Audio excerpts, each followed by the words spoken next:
नमस्कार दोस्तों, कैसे हैं आप सब लोग। आई होप पैंडेमिक की सिचुएशन चल रही है, महामारी सब जगह फैली हुई है। सेकंड लॉकडाउन हम सब लोग फेज़ में हैं।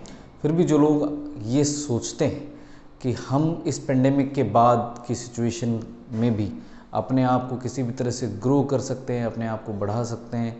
हालांकि सारे के सारे बिजनेसेस भी इस टाइम पर लॉकडाउन की मार झेल रहे हैं, लेकिन फिर भी जब हम इस लॉकडाउन की सिचुएशन से निकल जाएंगे, उसके बाद की हमारी क्या सोच होगी, क्या हम किसी नए बिज़नेस आइडिया की तरफ बढ़ेंगे, क्या हम इतनी रिस्क लेने के लिए कैपेबल इनफ होंगे कि हम एक सोल प्रोप्राइटरशिप बिज़नेस चला करके और अपने परिवार का पालन पोषण कर सकें, उनको आगे बढ़ा सकें। मैं आपको बताऊंगा उन चीज़ों के बारे में जिस पर रिस्क सबसे कम होगी और रिटर्न की पॉसिबिलिटीज़ सबसे ज़्यादा होगी।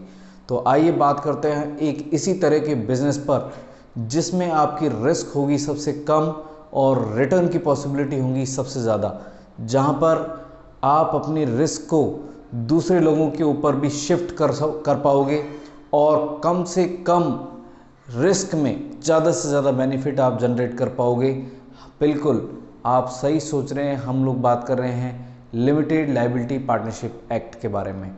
ये लिमिटेड लायबिलिटी पार्टनरशिप एक्ट क्या है, इसको समझने के लिए पूरी तरह से हम लोग लेकर के आ रहे हैं एक सीरीज़, जिसके अंदर पूरे एक्ट को हम लोग ढंग से डिस्कस कर रहे हैं और ये भी बताएंगे कि कैसे आप एक LLP फर्म में ज्वाइन होकर के और अपने बिजनेस को किस तरह से आगे ग्रो कर सकते हो, कैसे आप इस पेंडेमिक की सिचुएशन से बाहर निकल सकते हो, कम से कम लाइबिलिटीज़ में आप अपने बिजनेस को शुरू कर सकते हो।